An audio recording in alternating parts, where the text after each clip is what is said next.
Ok,សួស្តីទាំងអស់គ្នាអញ្ចឹងអានេះគឺយើងមកធ្វើការរៀនមេរៀនតដែលមេរៀននេះគឺខ្ញុំលើកឡើងជាមួយនឹង entry model មួយរបស់ ICT គឺឈ្មោះថា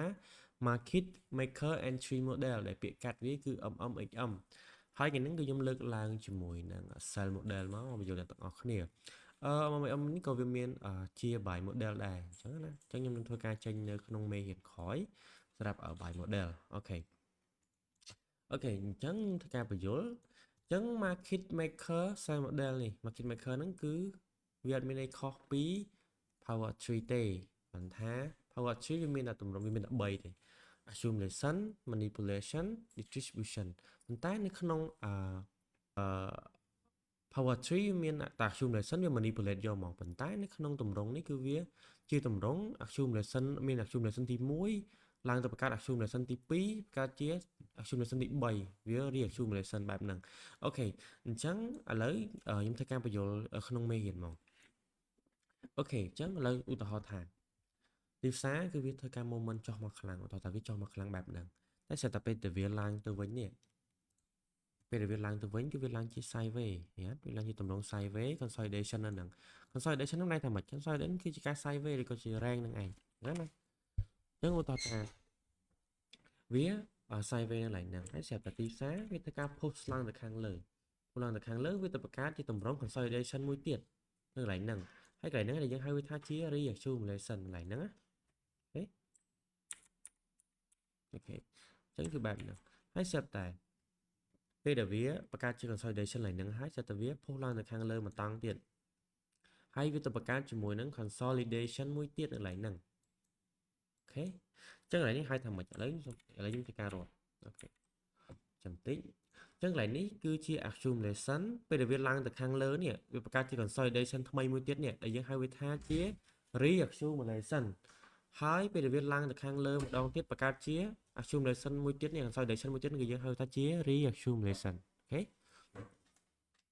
អូខេអញ្ចឹងពេលនិយាយទូទៅអាហ្នឹងវា standard របស់វាគឺ3តែ sometimes វាមានតែ2ឯងវាមានតែ accumulation re-accumulation manipulate វាមាន confirm market structure shift គឺយើងអាច entry បានអូខេចុះឥឡូវខ្ញុំធ្វើការឧទាហរណ៍យូរថាតើឥឡូវកន្លែងនេះយើងបានឃើញថា accumulation re-accumulation ហើយយើងបានឃើញថាទីផ្សារវាបានឡើងទៅខាងលើវា manipulate ហើយវាប៉ះជាមួយនឹង fair value gap របស់ time frame ធំហើយអ្នកនរគ្នាពេល trade ខ្ញុំប្រាប់មួយកុំភ្លេចវាស់ជាមួយនឹង PD array ផងត្រូវរកមើលតំបន់ premium ជាមួយ discount ឲ្យបានត្រឹមត្រូវអញ្ចឹងពេលដែលយើងវាស់ PD array មកពី swing high swing low យើងឃើញថាតំបន់ហ្នឹងគឺតំបន់ premium ហើយយើងអាចរកតំបន់កន្លែងលក់បានហើយអញ្ចឹងអាហ្នឹងដែលមានឈ្មោះពេញរបស់វាគឺ MMM sell model ឃើញទេអញ្ចឹងឧទាហរណ៍ថាពេលដែលវាឈប់បង្កើតជា consolidation ហើយវាឡើងទៅ manipulate ហើយវាបង្កើតជា market structure shift អញ្ចឹងយើងអាចរកកន្លែង entry បានហើយឧទាហរណ៍ថាឥឡូវវាឡើងទៅខាងលើវា manipulate ឃើញទេអញ្ចឹងវាធ្វើការចុះមកខាងក្រោមកើតជា market structure shift យើងអាចវាស់ PD array មកពី swing high នេះមក swing low ឬក៏រកជាមួយ OTE មកឬក៏មួយ fair value យើង entry ទៅនៅកន្លែងហ្នឹងអូខេ entry ហ្នឹងទៅហើយយើងរកមើល liquidity ខាងក្រោមដាក់ជាមួយនឹង TP ទៅអញ្ចឹងណាហើយ entry model នេះវាអត់មានប្រមាថទេអ្នកនរគ្នានិយាយទៅបើយើងចេះ power tree ហើយយើងស្រួលទេវាងាយស្រួលមែនតើបើយើងចេះ power tree ហើយអាតម្រង់ market maker model ហ្នឹងក៏វាស្រួលដែរវាមានប្រមាថទេសំខាន់គឺយើងចេះមើលទៅលើ consolidation ថាទីផ្សារ consolidation បែបម៉េចអូខេអញ្ចឹងឥឡូវយើងទៅធ្វើការ walkthrough ទាំងអស់គ្នាអូខេអញ្ចឹងឥឡូវយើងមកធ្វើការ walkthrough ទៅលើទីផ្សារជាក់ស្ដែងទាំងអស់គ្នាអូខេអញ្ចឹងខ្ញុំនៅក្នុង time frame 1 ម៉ោងអូខេអញ្ចឹងអ្នកគ្នាបានឃើញ moment របស់ទីផ្សារគឺវាធ្វើការ moment ចុះមករៀងខ្លាំងហើយពេលដែលវាឡើងទៅវិញគឺវាឡើងជាលក្ខណៈ consolidation គេហៅ consolidation នៅកន្លែងហ្នឹង rank នៅតែមកកន្លែងហ្នឹងទេកន្លែងនេះយើងអាចចាប់វាបានជា accumulation ឃើញនេះពីហ្នឹងមកអូខេអានេះយើងហៅថាជា accumulation អូខេខ្ញុំតិចអស់គ្នាទៅការ sell នេះមួយសិន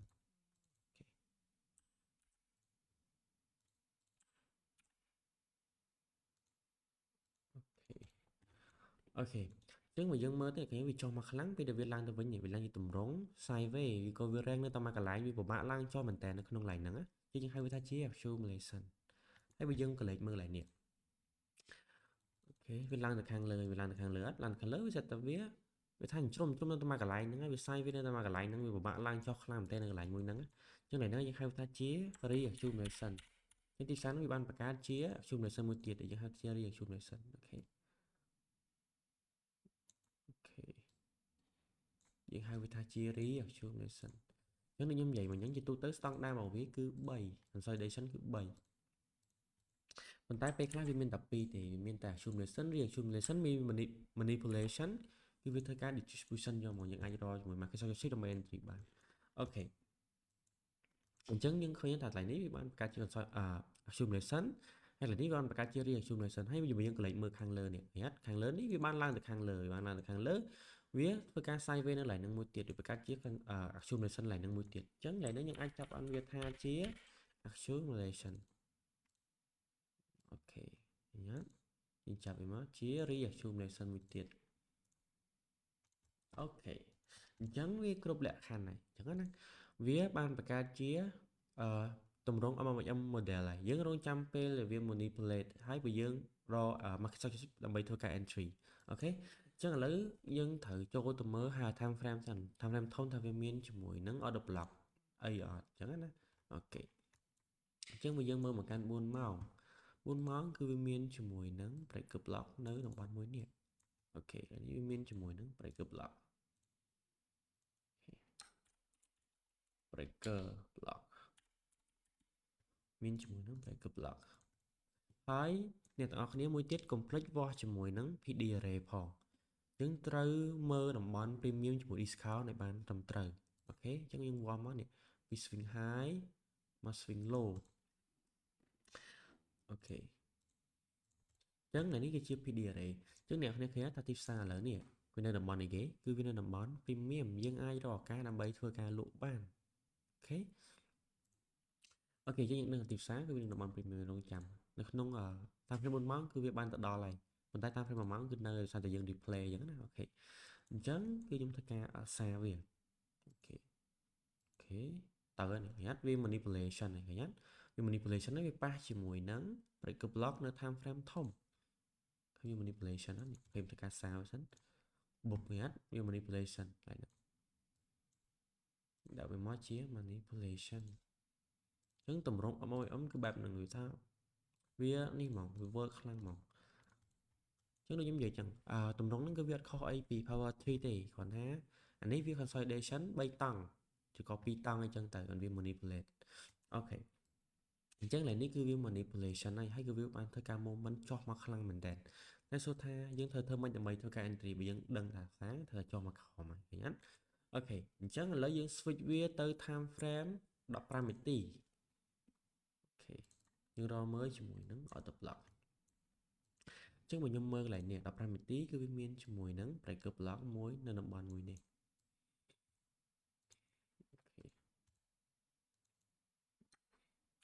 ជា breaker block អូខេអញ្ចឹងដោយសារតែហេតុអីបើខ្ញុំយក breaker block មកប្រើការនៅកន្លែងហ្នឹងហើយខ្ញុំមិនយក BPR នៅខាងលើនេះហ្មងទៅអញ្ចឹងខ្ញុំឆ្លើយហេតុផលគឺដោយសារតែនៅពេលទីផ្សារវា moment ខ្លាំងចុះមកខ្លាំងបែបហ្នឹងវាកម្រនឹងឡើងទៅយក order block ខាងលើនេះណាវាកម្រឡើងមកយក order block ខាងលើនេះណាអញ្ចឹងពេលខ្លះវាមកយកធំតែ breaker block គឺវាធ្វើការបាក់កទៅខាងក្រោមហើយគឺបែបហ្នឹងអញ្ចឹងណាអញ្ចឹងយើងត្រូវចេះមើល reaction របស់វាអូខេអញ្ចឹងឥឡូវខ្ញុំធ្វើការសារវាបន្តទៀតអូខេហើយមួយទៀតទាំងអស់គ្នាកុំភ្លេចវាស់ជាមួយនឹង PD array ផងវាស់ PD array ដល់តំបន់ premium ជាមួយ discount ឲ្យបានត្រឹមត្រូវអូខេអូខេអញ្ចឹងវាបានឡើងទៅហើយនេះវាឡើងទៅប៉ះជាមួយនឹង breaker block ហើយវាបានដល់តំបន់ premium ហើយតែវាប៉ះតែបន្តិចអីហ្នឹងដល់តំបន់ premium ហើយវាធ្វើការចោលមកអូខេចុះអូខេឥឡូវធ្វើការ sell នៅតំបន់ breaker block ហ្នឹង stop loss ខ្ញុំដាក់ខាងលើតែបន្តិចឯងទីពីខ្ញុំដាក់ណាទីពីខ្ញុំគឺខ្ញុំដាក់នៅ swing low ខាងក្រោមនេះអូខេ swing low ខាងក្រោមនេះអូខេអញ្ចឹងអានេះជា TP របស់ខ្ញុំអូខេ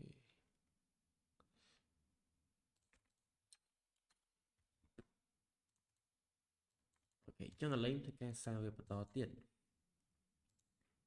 máu chứ moment khăn cái đêm vậy mình chẳng được tha bây giờ thì sao bây giờ cho mau moment mau khăn chẳng ai vì cầm đó đằng lan dọ độc lọt lơ lơ này bây giờ thông tập breaker vì cho mau rồi anh đang cái dân chỉ sau này dân mơ reaction của anh just đây ok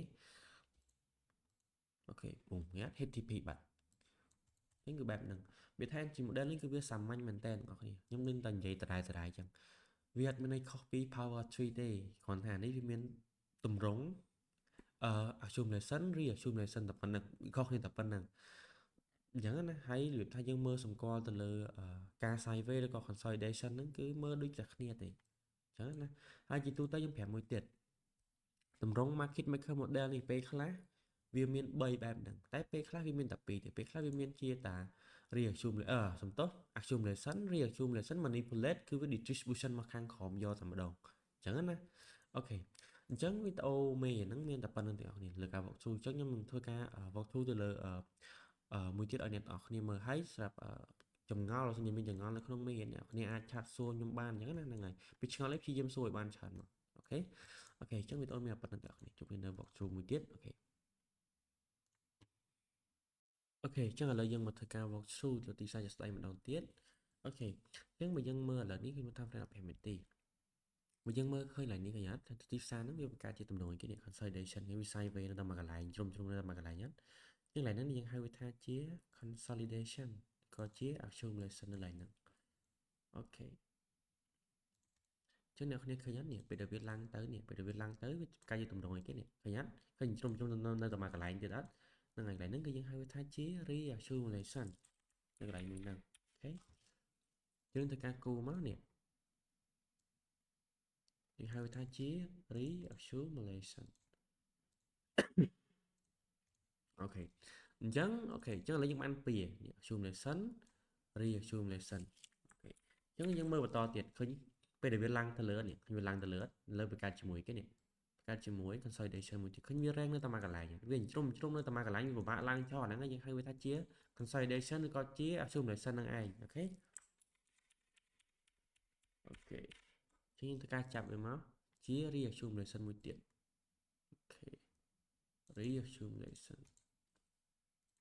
អូខេអញ្ចឹងឥឡូវគ្រប់លក្ខខណ្ឌនៅឃើញអត់3ណាគ្រប់លក្ខខណ្ឌហើយអញ្ចឹងកន្លែងនេះគឺវាបាន manipulate ហើយអញ្ចឹងឥឡូវយើងមកធ្វើការមើលនៅ time frame ធំថាវាមានប៉ះជាមួយ order block time frame ធំឬក៏ដល់ PD arena មួយអត់អូខេអញ្ចឹងឥឡូវធ្វើការចូលមកកាន់ daily អូខេអញ្ចឹងមកយើងមើលមកកាន់ daily ទីផ្សារហ្នឹងគឺវាបានឡើងមកដល់លើប៉ះជាមួយនឹង breaker block ហើយអូខេហើយនេះវាជា breaker block អូខេលើជា breaker block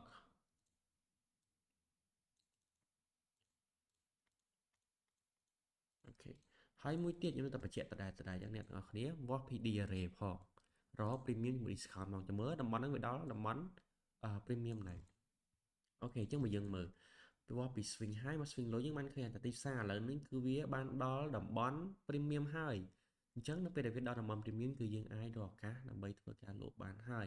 អញ្ចឹងអ្វីដែលយើងអាចប្រាប់បានគឺយើងត្រូវមើល time frame ធំចាំ swing time frame ទូចអញ្ចឹង time frame ទូចយើងដឹងថាទីផ្សារដល់ premium យើងអាចរកឱកាសដើម្បីធ្វើការលក់បានហើយនៅ time frame ទូចគឺវា show ជាមួយនឹង entry model MMHM អញ្ចឹងណាគឺយើងអាចធ្វើការ entry បានដែរអញ្ចឹងឥឡូវយើងបានឃើញទីផ្សារនេះបានធ្វើការ manipulation នៅឡើយនេះអូខេអញ្ចឹងវាធ្វើការ manipulation តែកន្លែងនេះគឺវា manipulation តែបន្តិចវា switch តែបន្តិចឃើញអត់អូខេអូខេអញ្ចឹងឥឡូវខ្ញុំធ្វើការ switch ទៅ5នាទីដើម្បីធ្វើការរកជាមួយនឹង market structure ដើម្បីធ្វើការ entry អូខេអញ្ចឹងមកយើងមើលកន្លែងនេះខ្ញុំឃើញទីផ្សារបានបង្កើតជាមួយនឹង market structure ហើយនេះកន្លែងនេះ5នាទីអញ្ចឹងអ្នកនរខ្ញុំប្រាប់មួយវាថាពេលដែលមើលលើទីផ្សារក៏ដោយវាថាយើងកុំ switch ទៅ time frame ទូចពេកថាតែ5នាទីតែ3នាទីអីរក confirm អូខេប៉ុណ្ណឹងបានគេថាអូខេតែបើថា1នាទីអីអ្នកខ្ញុំកុំសូវទុកចិត្តកុំសូវប្រើវាច្រើនពេកអញ្ចឹងជាទូទៅខ្ញុំ recommend បើមិនយើង trade ពពួកcurrency ឬក៏អីយើងអាចនឹង entry ទៅ5នាទីឬក៏5 10នាទីដើម្បីរក confirm entry ទៅអញ្ចឹងណាយើងកុំ switchទៅ time frame ទូចពេកអូខេអូខេអញ្ចឹងបើយើងមើលឥឡូវនេះជា market structure shape ហើយកន្លែងនេះវាជា breaker block អូខេជា breaker block អូខេ ចឹងឥឡូវបានឃើញយើងបានដល់ប៉ុណ្ណឹងចឹងឥឡូវធ្វើការវាស់ PD array ផងខ្ញុំវាស់ PD array មកពី swing high មក swing low ដើម្បីរកតំបន់ premium អូខេទៅហើយចឹងវាប៉ះជាមួយនឹង breaker ហើយអូខេចឹងវាប៉ះជាមួយនឹង breaker ឥឡូវធ្វើការ entry នៅកន្លែងហ្នឹងឥឡូវសួរថាមានគ្រប់ហេតុលក្ខលក្ខខណ្ឌនៅកន្លែងនេះវាប៉ះជាមួយនឹង breaker ហើយកន្លែងនេះវាមានជាមួយនឹង fair volume gap ទៀតហើយវាបានមកដល់តំបន់ premium ហើយឃើញអត់ដល់តំបន់ premium ហើយយើងអាចធ្វើការ sell កន្លែងហ្នឹងមកកន្លែងធ្វើការ sell កន្លែងហ្នឹងតោះខ្ញុំដាក់ខាងលើនេះបន្តិចអូខេធ្វើការលុប PD array ចោលអូខេចឹងនេះមាន confirm យើង entry បានឧទាហរណ៍យើង entry ចឹង TP របស់ខ្ញុំគឺខ្ញុំដាក់នៅខាងក្រោមនេះអូខេដាក់ខាងក្រោមនេះចុះអូខេចុះឥឡូវខ្ញុំធ្វើការសារវាបន្តទៀតមើលវា hit ជាមួយនឹង TP របស់យើងអត់អូខេ